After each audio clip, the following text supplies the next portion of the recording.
Adele and Isaac. I thought I'd tell you a little bit about myself when I was growing up. Jared's the youngest in your family, isn't he? Well, I was the youngest in my mummy's family. And I was born one day in a bedroom behind the lolly shop we had in Laura. Babies used to be born at home in those days if there wasn't a little nursing home in the town. I had an older sister called Joan and a brother called Colin and a sister called Norma. I remember Auntie Joan telling me that when I was born she had to go and stay with her great auntie, I think it was, and she used to always make her scrub her hands before dinner and clean her nails. She was very fussy about that. She would have liked to have been home when I was born, but she was away. And Colin's boyfriend came to see him, and his name was Don Amy. And they walked down the little veranda that ran past the bedroom where I was born. And they wanted a boy in their family.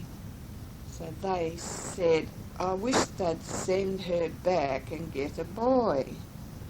But they couldn't send me back, so they had to get to like me, didn't they? They called me Valda Jean. Grandma wanted me called Valda Berryman Purdy because that was her family name, and years ago people always put their family name in the middle of children's names. But when Grandpa went to register me, he called me Valda Jean. Well, you know, you don't remember very much when you're a baby, but I can remember before I went to school, my big sister Joan and her girlfriends Daphne and Lorna used to look after me because there were lots of people to be served in the shop. And on Saturdays, that was bath day. We could only have a bath once a week, and sometimes we all had to share the same water. The boys in the town liked to play football on Saturday, so that's where everybody went after they'd had their bath and put their clean clothes on. So Daphne and Joan and Lorna used to put me outside the shed. We didn't have a bathroom in the house. We had some sheds down the backyard, and one of them was made into a sort of a bathroom, but before we had the big bathtub in there, we had a round tub with two handles on, and the girls used to have to heat the water up in the copper. The copper was a big copper basin that sat in over the coals, and it was heated to boiling or however hot you wanted it. And so they used to heat the water and put it in the tub out in the middle of the yard. And I used to splash around in the tub. There were only dirt floors in the shed and in the bathroom anyway. But after the tub, they would dress me and take me out Saturday afternoon. In that same old shed, you know, all the washing had to be done. There were two troughs, and Grandma was lucky. She had a sort of a round bowl that turned with a handle, and she could put the clothes in there and turn the handle. But she didn't do the washing very often. She had a lady that used to come in, I just can't think of her name now, and she had to do the washing. And they always had a trough full of clear water after they rinsed, and they put a blue bag in there. That blue bag was a piece of material, and you'd put a little block of blue powdered soapy sort of stuff in there and tie it up with a rag ribbon and squeeze that in the water till it was blue, And when you dipped the white clothes in the blue and brought them out and hung them on the line, they went very white. Of course, the mothers used to love to have a sunny day for washing because the sun would whiten the clothes also. So we had a long backyard, and in that yard we had 2 posts, and the clothesline wire was strung along there. And the fathers would go out and get a long branch off of a gum tree, or 2 long branches off a gum tree, and they would leave a little fork at the end, which was like 2 little branches going out. And they'd probably cut those 2 branches off at about 6 inches or so. And then when all the washing was hung on the line, they would put the wire through that fork, and then they would push the gum tree stem up until the clothes were high in the sky, and the wind would blow them and flap them. I was listening to the radio a little while ago, and they were talking about the early days in the Blue Mountains and how the mothers would have their clothes out on the line and they would be frozen. And that reminded me of when Auntie Carol was born, and we lived in the colder parts of Victoria at Wangaratta. That's on the way up to the mountains in the snow country. And when we would hang Carol's napkins out, they would go stiff with cold, and we could flick them with our finger and they would go ping. So that was different for us. And when I was in hospital there, I had to sleep in the sleep out, and when I breathed out onto the blankets, the air from my nose would freeze into little icicles. Well, going back to the old tubs and the baths, well, we used to, our toilet was next to that bathroom, you know, and it was a long way to walk at night time when it was dark, when you wanted to go to the toilet and nobody would take you. And sometimes the children would all queue up and one would keep watch and one would shine the lantern while the other one went to the toilet. And you'd have to climb up on this big seat and sit there. It would go right across the size of the room, not like the little toilets that we sit on. We didn't have toilet paper, so the newspaper used to be cut up into squares and hung on a hook or a string. And when you went down there in the night time, the torch or the lantern used to flicker, and you'd see all sorts of little pictures on the wall. They were shadows. And we'd try to make stories up out of the pictures and the shadows. We didn't have electric lights either that we could switch on, so we children used to have a little candlestick. I suppose you've heard that nursery rhyme about Jack be nimble, Jack be quick. Jack jumped over the candlestick. If Jack wasn't nimble and Jack wasn't quick, he'd get burnt by the flame of the candle. Well, we'd all go off to bed with our candles, and we were never allowed to put the candles too close to the windows, because if a breeze sprung up and the curtains blew in the breeze, they too would get burnt, and sometimes houses would get burnt down. Children would be lucky to get out of their beds alive. And some of the older ones would have a lamp, glass lamp, that they could carry around with them. Our bedroom was just a little square room, and in that was a double bed where Auntie Joan and I slept, and a single bed for Auntie Norma. Because Colin was a boy, he had a room to himself a bit further down the back. The walls seemed to be made of cardboard or some type of hessian that was whitewashed over. And there were little beams of wood to hold the panels together. Well, they had old wire mattress beds in those days, and poles like they have on the, I can't even think of the name of them, the iron bedsteads that they have today with lots of little silver bells and things on. We used to unscrew all those silver balls and play with them, but the biggest thing was when it was time to go to bed.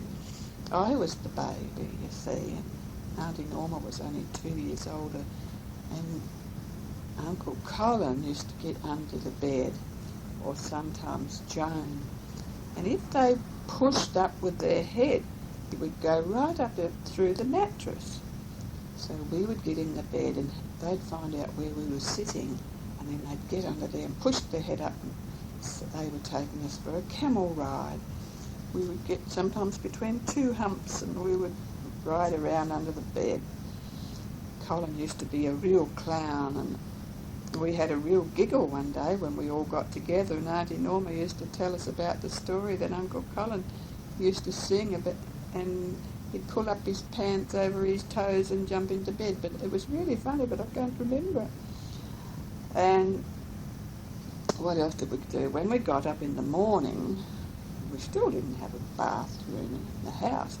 We walked out to the little back porch where there was a stool and a silver tin bowl. And right alongside there was a great big tank that was built underground. And it had a pump that you could pump up and down like a swing. In fact, we used to go up with it sometimes and be like a swing, and we'd have fun. And that would pump the water out, and we'd have that water to wash in. We never had hot water, it was always cold water.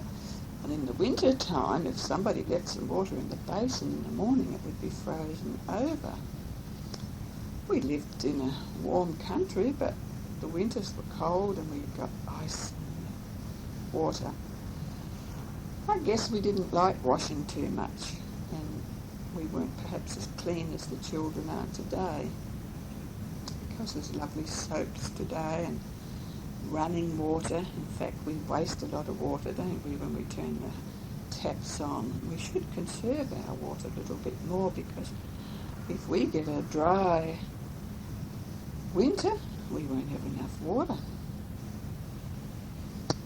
Well, I think I told you we didn't have any electric lights, so we had the candles, but it wasn't long before they did bring electric lights to the town, and that was lovely, and also connected the water up so that we could have water running through the taps. We didn't have much in the way of music. We had a piano, so we were lucky, and we'd love to sit at the piano and make up our own songs and sing them. And then at night time, if there were a lot of people in the shop, they would come in and we would sing around the piano, especially when we had one girl working for us that was a pianist, and we'd love her to play the Teddy Bear's Picnic. If you go down in the woods today, you're sure of a big surprise, for every teddy will gather there today, because today's the day the teddy bears have their picnic. Picnic time for teddy bears. They love to play and dance and never have any cares. And at 6 o'clock their mummies and daddies will call them home to bed, because they're tired little teddy bears. So we used to love to listen to that song. And my grandfather's clock was too large for the shelf, so he stood 90 years on the floor. He was taller by half than the old man himself, though he weighed not a penny weight more. And that goes on and on and on, and then, after the ball was over, we used to love to sing that one. Anyway, Norma and I used to learn the piano, but we used to fight a lot as sisters, and when Grandma went away on a holiday, we didn't practice, and the teacher hit us over the knuckles with her big bone needle, knitting needle, and we never went back again. That was a shame, because we were learning to play very well, and we could have been able to play well all through our lives if we hadn't have been naughty little girls. Well, sometimes Joan and Daphne would take me over to Daphne's mother and father's place. Her father was the station master, and we used to play there under the grapevines in the backyard. There were a lot of big tall bamboos. So they would get down a big tall bamboo and they would tie a string on it and make a fishing line. And they would get a big box of toys. And Daphne and Joan would go out into the railway yards and I would have to throw the fishing line over the big tall fence. And you know, I would catch a fish every time. But it wasn't a real fish, it would be a gollywog or a teddy bear or a train or something. They would tie the toy on the other side. And what a lovely surprise I'd get when I'd pull in the fishing line. When we got tired of fishing, we'd go around to the ticket office where people bought their tickets to travel on the train. And there was a couple of tall legs with a big jelly bean-shaped board on top that people would lean over to pass the money to the ticket man. And we used to love to swing over the jelly bean. We'd swing over the jelly bean day after day after day. And then we might hear and in would come a steam train. And while the steam train stayed in the station chuffing away, the driver would lift us up and we would sit in the driver's seat and see all the coal and all the water being put in at the station to make the steam, I guess. So we used to love to ride with the steam train. Sometimes if we were lucky he would take us right down the railway track and then he would stop and we'd have to walk back again. And there was a huge big shed where all the farmers stored their wheat and their barley. And we used to love to play hide and seek in those bags of barley and bags of wheat. And Mrs. Miles, Daphne's mum, she had a big dining room where she did the ironing. And sometimes, I don't know why, I suppose Daphne and Joan would go somewhere and I'd have to sit in the dining room while Mrs. Miles did her ironing. She would whistle a lot too, and I used to think one day I'm going to learn to whistle like Mrs. Miles. But the thing was, I used to sit under the clock and the pendulum used to swing backwards and forwards, tick, tick, tick, and Mrs. Miles would pump up her iron with petrol and it would steam away and it would go as she ironed the clothes. So we had lots of little things to look at and to keep us amused. Across the road from the railway station was where they made the electricity. And Daphne's brother, Bill, he used to work for us in the shop sometimes, and he would also work at the electric light. And we used to go there sometimes to make his bed for him. Bill always used to look after us children for Mum, and if we had a loose tooth, he'd often take us for a ride to his place, and we would stand on the bar and put our arm around his shoulder. And with his spare hand, he'd put his hand in our mouth and he would pull out our spare teeth. And then we could put them in a glass for the tooth fairy, just as you do today. Oh, and then another time we wouldn't know what to do, so Joan would say, come on, let's go down the creek. The creek was part of the Rocky River. Mostly it would be fairly dry with just a few little puddles in it where we would go to catch tadpoles, just like you do on the road sometimes when there's a puddle. But we had big puddles in the creek and we used to take down a bottle tied with a string and a little bit of bread in it, and we would run it through the water and entice the tadpoles. We'd hear the big bullfrogs going bloop, bloop. You know, I don't know how a frog makes noise, but he'd make a big noise and we'd go after the bullfrogs too. But one day Auntie Joan fell in the creek and the water was quite deep too. We used to like to go down the creek, especially when the mushrooms were out. There'd be a few fat mushrooms around the creek and down the slaughterhouse where the butcher used to kill his animals so that we'd be able to have a leg of lamb and lamb chops. And we'd like to get the mushrooms from there also. Then we could walk a few more miles around the river And we'd come to the old showground. And that's where, when we first went to school, we used to exhibit all our writing and our drawings and our spelling. All our workbooks would be put in the show. And if we were really good, we'd get a red card for first prize and a blue card for second prize, I think, and a white one just for good work.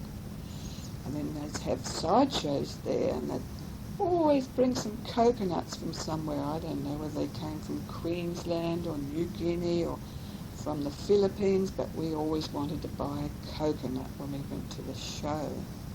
Of course, there were always races too. We liked to have the egg and spoon race, and three-legged races, and wheelbarrow races.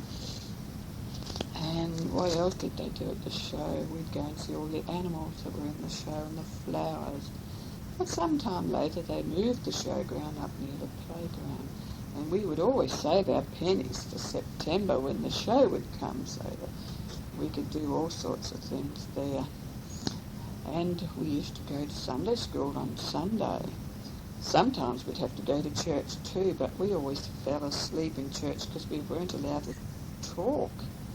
And it used to get boring, except when the choir sang or when one of the lay readers read. There was a man there with a squeaky voice, and they used to call him Squeaky Wakeham, and we'd always wake up and hear Squeaky when he was talking.